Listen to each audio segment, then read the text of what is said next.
Salut tout le monde, bienvenue sur notre chaîne bilingue New Wind au Vent Nouveau. Je suis Marguerite, votre présentatrice, et j'ai le privilège d'avoir aujourd'hui un chef d'entreprise et un professionnel extrêmement talentueux, diligent et expérimenté dans le secteur du bâtiment. Mon invité de ce jour est Monsieur Farah Mendy. Bien, merci de m'avoir choisi parmi tant d'autres. Alors on est là, prêt à vous raconter un peu plus ou moins ce que nous sommes et ce que nous faisons durant l'interview. Oui. C'est parfait, moi aussi je suis prête et c'est un réel honneur de vous avoir avec nous. Et j'ai vu dans un de vos interviews sur votre chaîne YouTube que vous avez d'abord commencé dans le secteur du transport pour ensuite vous spécialiser dans la construction en général, les travaux publics, l'assainissement, l'adduction d'eau et la distribution de leurs matériaux. Je vais faire une parenthèse ici. Chers auditeurs, je n'ai pas besoin de vous parler des difficultés à trouver un contracteur du bâtiment sérieux, de confiance et de bonne foi qui va réaliser votre maison ou magasin ou tout autre projet selon votre budget et dans vos délais chez nous en Afrique, même au Sénégal. Les entrepreneurs que nous recevons sur notre chaîne New Wind en Vent Nouveau ont été scrutés au peigne fin. Nos entrepreneurs ont une réputation solide dans leur secteur d'activité. Pour le coup, je vous invite fortement à consulter le site web de M. Mendy, www.farahmendyconstruction-btp.com.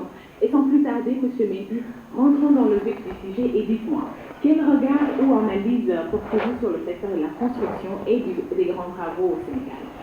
Alors, encore une fois, merci. Le regard que moi personnellement, que je porte sur le secteur de la construction et du BTP au Sénégal, le secteur du BTP et de la construction en général est en constante évolution. Parce que là, comme vous le saviez, que chaque personne, chaque citoyen au moins veut être propriétaire. Alors, d'un toit dans le pays, dans l'étendue du pays du Sénégal. Là, on peut encore rêver et dire beaucoup de personnes encore, puisque dans les grandes familles, les gens sont regroupés dans les grandes familles, mais néanmoins, les gens continuent à avoir un songe, un rêve, qu'un demain ils sortiront de leur maison parentale et aller dans leur propre maison. Alors là aussi, nous qui évoluons dans le secteur, on peut continuer à rêver. Rêver, ça veut dire il y a encore à faire, comme présent et comme futur. Il y a la majeure partie de la population démographiquement qui est encore jeune, ça veut dire que le secteur du BTP et de la construction aura son pain sur la planche avec les défis qu'on aura à faire, mais il y a de l'avenir dans le secteur. Mon regard principal, c'est sur ces présents et futurs potentiels clients, demandeurs, je veux dire, du service. Alors, ça me réjouit et je sais que le secteur de la construction et du BTP continuera et sera en ascension, même pour les années à venir. C'est excellent ça, ça veut dire que ça invite, c'est très prometteur. Et quand il y a de l'activité économique, quand il y a la demande et quand le pays est jeune, comme vous dites, les opportunités d'entreprise et de business sont très très fortes. Et dites-moi, quels sont les types de projets que vous exécutez régulièrement? Ouais, pour retourner encore à dire, on est là au service de toutes les personnes qui veulent nous trouver et qu'on leur fasse leur service. Alors, la majeure partie des secteurs, qu'il y en a plein dans la construction. Il y a le secteur privé et il y a le secteur public. Ça veut dire, dans le privé, on a les résidences, on fait les maisons, les villas, on fait les immeubles pour les types résidentiels. On fait même aussi de la réhabilitation, puisqu'il y a certaines maisons qui ont besoin, ou certains immeubles qui ont besoin d'être revus. Alors là, on se donne de la peine pour refaire à neuf certaines de ces choses-là. Alors on passe toujours en collaboration avec d'autres organismes comme les ONG et autres là, les diocèses, on fait des églises, des chapelles, on fait des presbytères là où habiteront les prêtres et autres là. Et plus au fond, on continue dans le secteur de l'éducation, on fait des complexes scolaires qui regroupent. Il y a du maternel jusqu'à l'université. Alors il y a tout ce circuit qu'on réalise. Et si on va aussi dans le domaine pour nos parents ou nos bien-aimés qui nous font vivre sont les agriculteurs, on a aussi un volet pour eux, le volet qui sera de faire des hangars pour qu'ils puissent garer leurs engins, leurs tracteurs et autres. Alors on a aussi des laboratoires de transformation, ouais, puisque quelqu'un qui cultive a aussi besoin, que l'Afrique est en train de se réveiller autrement. Alors de préparer, tu as un champ, tu as tes machines, mais aussi tu as où commencer déjà à élaborer, à mettre le produit, à le mettre en valeur déjà avant que ceux qui viendront l'acheter. Au moins, on a des types de conservation, ça veut dire laboratoire de conservation. D'accord. Ouais. En tout cas, vous évoluez dans pas mal de dans l'agriculture, etc. Honnêtement, vous êtes très très impressionnant. Ça fait énormément de plaisir de voir des Africains comme vous investir le domaine de la construction et le faire aussi bien, sinon même que la concurrence internationale qui est sur place. Et avant de poser ma question suivante, je tenais à préciser à tous les auditeurs que tous les liens pour l'entreprise de M. Farah Mendy, qui s'appelle A. Farah Mendy et Frères, est disponible dans la description de cet épisode. Vous trouverez sa page YouTube en lien. Il y aura aussi sa page Facebook. Il y a aussi son site web et ses contacts. Je vous invite fortement à le contacter. C'est un contracteur sérieux qui connaît son domaine et qui est très très diversifié. Donc, Monsieur Mendy, dites-moi, y a-t-il eu une évolution sur les méthodes de construction et de design au Sénégal? Oui, je dirais bien sûr qu'il y a eu beaucoup d'évolution puisque beaucoup de choses ont changé, pour ne pas dire tout bonnement que les choses ont vraiment, vraiment évolué. Une évolution remarquable au cours des années de plus en plus. Les méthodes de construction utilisées sont dans les règles de l'art, ça veut dire dans les règles et normes du code de l'urbanisme et de l'habitat du Sénégal. Alors, ouais. Et à travers le pays, on bâtit, on voit de très belles maisons, puisque le Sénégalais est lambda, que tous nous savons, aime les belles choses. Et les Sénégalais, en plus, sont de grands voyageurs. Les grands voyageurs qui vont à l'extérieur, ils voient les choses, les belles choses, et ils veulent l'amener à la maison. Alors, nous aussi, on est en train d'accueillir, de recueillir, de cueillir aussi. Et ces choses modernes, la modernisation dans le système de la construction. Alors les choses confortables, les maisons de luxe. Et puis on commence bien. Vu qu'on voyage beaucoup, alors ce qu'on commence déjà pour le pays, c'est avoir une très belle maison. Une maison moderne, comme la maison qu'on trouvera à Hawaï, qu'on trouvera à Las Vegas, pourquoi pas, la maison qu'on trouve à Beverly Hills. Comme tout un chacun sait que là où déjà chacun veut une chose, mais la chose la plus belle que chacun veut. Alors avoir un bon toit aussi, ça peut déjà nous faire penser ou nous faire travailler davantage pour arriver à ce qu'on pense être. D'accord. Écoutez, tout à fait, vous êtes même cliente.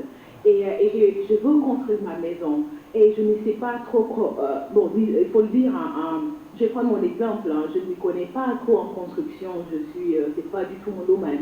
Mais si j'ai envie de construire ma maison, où est-ce que je dois commencer? Quel conseil me donneriez-vous en tant que spécialiste?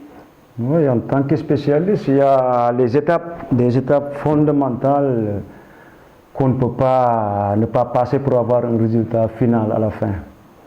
Alors, ça serait un peu compliqué pour les gens moyens de dire, pour commencer à faire une maison, pour construire une maison, il faut commencer déjà par faire l'étude géotechnique. Géotechnique, ça veut dire l'étude de sol. Qui demandait moins, je ne sais pas si chacun de nous aura les moyens de pouvoir le faire, mais il y a ce processus qu'il faut commencer. Et puis, avant de faire quoi que ce soit aussi, il y a les études pour le béton armé qui s'appellent les études essais d'écrasement, puisqu'on doit savoir aussi la densité et les mégapascales qu'on doit à chaque construction à ces kilogrammes par mètre qu'il faut faire le dosage. Et avant tout ça, il y a la conception du projet. Alors, conception du projet, ça veut dire, je vais chez l'architecte, je lui dis plus ou moins, je veux 2 chambres là, et comme ça, au moins, qu'il essaie de traduire ce que tu as dit. Et puis, après cette phase, il y a l'étape des études techniques. Ça veut dire chaque maison, au lieu d'être posée sur un château de sable, alors la maison doit avoir un socle. Socle, ça veut dire quelque chose de solide. Voilà, des fondations qui sont solides. Et ça, c'est des études qu'on fait au niveau du bureau technique. Et après l'étude du bureau technique, il y a l'étude du bureau de contrôle. Il y a le bureau de contrôle qui va valider la chose que le technicien qui dit que les socles est bon, mais lui, il ne peut pas être juge et partie. Alors il est obligé d'amener ça au bureau de contrôle, le bureau de contrôle qui est indépendant, qui n'est pas influençable, puisqu'il y a sa responsabilité qui tourne autour. Alors il est obligé de faire, comme on le sait au Sénégal, les bureaux de contrôle font très bien le travail. Alors il fait le travail, et après le travail, c'est au moment que moi, comme maintenant chef d'entreprise, le réalisateur, à partir de ce moment que je peux chiffrer approximativement le projet qu'on a entre les mains. D'accord. Ouais. Et dites-moi. En synergie avec des ingénieurs et des ingénieurs de structure, des architectes de haut niveau qui font ensemble ETS Faramine des frères, on est en mesure de pouvoir les choses administratives, ça veut dire de faire le projet jusqu'à avoir les autorisations pour construire, et puis de faire les socles comme je disais auparavant, et puis passer et de l'organe qui est indépendant que la personne, le client pourra choisir, qu'on pourra lui donner des adresses que le client pourra choisir, et on sera à réaliser nous après le chiffrage. Après le chiffrage, on réalise. On a les délais d'exécution aussi derrière tout ça. Et puis, on a la livraison provisoire qu'on verra si ça va. Et la livraison définitive qui sera au bout d'1 an. Mais la livraison se fera sous tutelle, sous le visa de l'architecte qui l'a dessiné, de moi, constructeur qui l'a réalisé, et aussi du bureau de contrôle qui a approuvé, malgré qu'il a approuvé auparavant, mais il continuera à approuver si ce qu'on a dit a été fait à la règle de l'art. D'accord. Et je vais juste prendre un exemple tout simple. Si je veux construire une maison R+2, disons R+2, avec, je ne sais pas trop, disons 3 chambres, quels sont les délais de construction pour des projets comme ça, ou par exemple, combien de temps ça peut prendre pour construire un hangar, par exemple, pour une ferme agricole? Oui, pour un hangar, je suis en train de réaliser un hangar du fin fond à 250 km de Thiès, ça veut dire région de Louga. Ouais, on est en train de faire, mais en moins de 4 mois, on est en train de faire un hangar qui est long 40 mètres et large 10 mètres. Et en 4 mois, on est déjà dans les délais que sous peu sera inauguré. Mais en plus de ça, l'exemple d'un 4, ça veut dire une maison de 3 chambres et outre un salon, cuisine, chambre parents avec des toilettes. Ça tourne si toutes les dispositions sont, il y a les autorisations déjà et la disponibilité économique de la personne de l'autre partie. Alors autour, il y a aussi les saisons. Il y a la saison des pluies qui dure plus ou moins de 3 à 4 mois au Sénégal. Mais si on entame une construction à l'intérieur, ça sera difficile de pouvoir respecter les règles. Mais si on s'organise bien, et dès que commence l'année, en moins de 6-7 mois, on est en mesure de pouvoir, avec la disponibilité économique qu'on a, on est en mesure de pouvoir livrer une maison faite à la règle de l'art. Waouh, c'est impressionnant. Ça montre le de votre part. Et waouh, c'est impressionnant, c'est très bien ça, M. Mendy. Et dites-moi, quelles sont les difficultés que vous rencontrez souvent dans votre métier? Et encore, ça sera encore une très bonne question. Ça me fait même... Ouais, j'ai chaud même. Mais des difficultés, on en rencontre, puisque non pas au niveau de la bureaucratie, mais aussi même au niveau des comportements, puisque nous, on est Sénégalais, tout se fait entre amis. Mais on est arrivé à un moment qu'entre amis, le travail ne se fait plus, puisque ça se fait entre professionnels, ça se fait moi comme professionnel, toi ou vous qui voulez des résultats, alors il faut passer, comme je disais auparavant, passer par les bureaux techniques et tout ce qui englobe, jusqu'à la fin, arriver à avoir des résultats. Le secteur souffre, puisque on est dans un pays où il y a l'informel qui ferme plus ou moins beaucoup de choses. Et aussi, on est dans un pays que je dirais de m'excuser, mais il y a beaucoup d'improvisateurs. Alors ces improvisateurs qui sont là et qui font que même si quelqu'un doit rencontrer le professionnel, alors ils sont au milieu. Et moi, j'invite à tout le monde de dire, si tu es malade, si tu as mal dedans, il faut aller voir le dentiste, mais pas celui l'ophtalmologue ou un autre docteur. Mais il faut aller voir le dentiste puisque tu as mal aux dents. Alors, si tu as besoin de construire, il faut aller voir le constructeur. Allez faire le circuit qu'on t'a demandé à la fin. Vous allez demander, vous aurez droit à demander de la qualité, vous devez prétendre de la qualité aussi. Vous aurez à dire à la personne que vous avez devant que le résultat que vous m'avez demandé, et on est passé là où on devait passer, le résultat est là. Alors chacun rentrera chez lui content, alors, puisque tout a été fait à la règle de l'art. Ouais, vous avez tout à fait. Ça prend du temps et ça doit être aussi de l'éducation. Je veux dire, vous en tant que constructeur, vous êtes aussi responsable de cela. Et je suis contente que vous ayez une chaîne YouTube où vous exposez, où vous parlez de construction, où vous expliquez à tout le monde, à la diaspora africaine, comment ça se passe en réalité dans le milieu de la construction, comment est-ce qu'il faut construire. Je pense que c'est ce travail d'éducation qui est très important que vous êtes en train de faire aussi et que tout le monde pourrait en bénéficier. Bon, ça prendra du temps, mais à mon avis, les gens finiront par se rendre compte qu'il faut aller voir un professionnel quand on a besoin d'un service très précis. Voilà. Et dites-moi récemment, par rapport au projet que vous avez, quelles sont vos plus belles réalisations?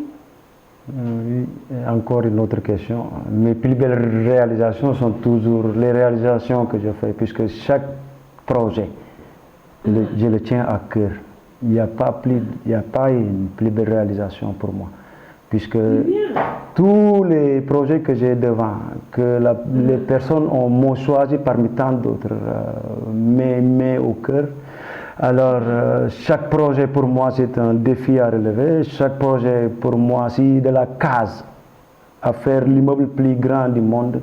Et je le prendrai avec enthousiasme, avec le même sérieux, avec le même le même point de vue que j'ai pour 100 milliards ou pour 20 000 francs. Le travail doit être une religion, alors le travail bien fait doit être une prière. Alors pour moi, le travail, faire bien mon job, faire bien une maison, je n'ai pas besoin qu'il soit grande ou petite. L'important c'est que je fais.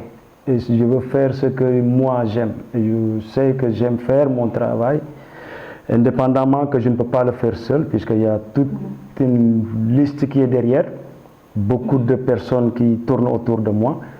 Alors, mais étant devant, conscient que l'avenir nous appartient à tous, alors les gens derrière moi m'aident à arriver là où je ne pensais même pas y arriver. Moi aussi, je continue à leur dire que nous, on peut aller plus loin, mais en faisant du bien. C'est pas normal quelqu'un fait les épargnes de sa vie. Il nous confie ça et dans 2 ans, il nous appelle pour nous dire que ma maison est tombée. Alors, c'est pour revenir vous dire qu'avec le même enthousiasme et la même volonté de faire 20 maisons, 20 immeubles, que de faire une case, pour moi c'est la même chose. L'important est de bien faire. Ouais. Bah oui, comme je dis, ça démontre de votre sérieux, de votre question. Et je demande souvent qui est-ce que vous aimeriez entendre sur notre chaîne? S'il y a un entrepreneur que vous connaissez ou s'il y a un entrepreneur qui vous inspire, est-ce qu'il y aurait des personnes que vous aimeriez entendre en particulier dans notre chaîne? Oui, dans notre chaîne, si je pouvais amener ma maman ou mon papa à les entendre chaque jour, je le ferais volontiers. Mais, mais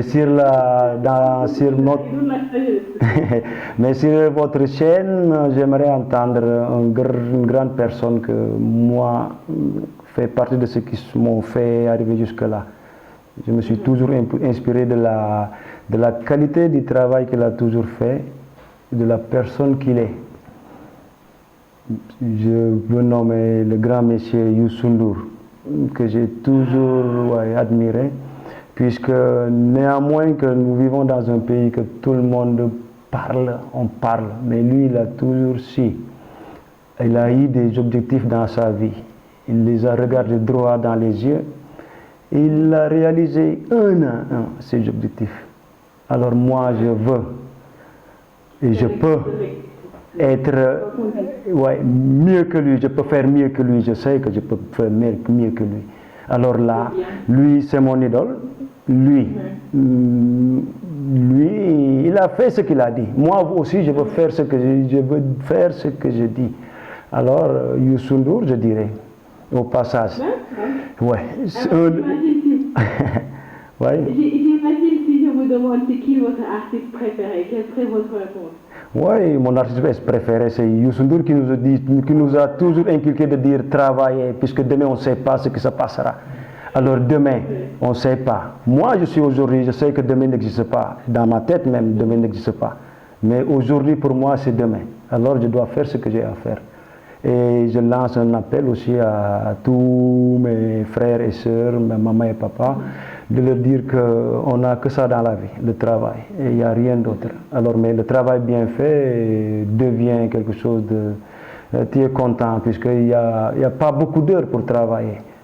Tu te lèves tout le matin et vers 19h, tu rentres chez toi, déjà, tu as fini. Alors, tu te retournes derrière, tu vois que tu as fait des résultats, alors ça te fait du bien. Alors, ce n'est pas facile, on sait, mais on n'a pas le choix, puisqu'on doit vivre. Alors, pour vivre, il faut bien travailler, il faut être responsable et honnête dans ton travail. D'accord. Ouais, écoute, vous pouvez revenir une autre fois, vous êtes dans... je ne lance pas mon invitation à la légère. Vous êtes une entreprise et un entrepreneur que j'aimerais continuer à suivre. Je vais continuer à vous suivre, je vais continuer à parler de vous et j'aimerais honnêtement, je serais honorée si dans quelques mois vous pouvez revenir sur notre chaîne où on pourra continuer la discussion et entamer un autre sujet. En tout cas, M. Mendy, merci beaucoup pour votre temps. Je vous remercie d'être venu aujourd'hui. Oui, merci madame, et le plaisir est tout pour moi et à la prochaine je dirais. Ouais,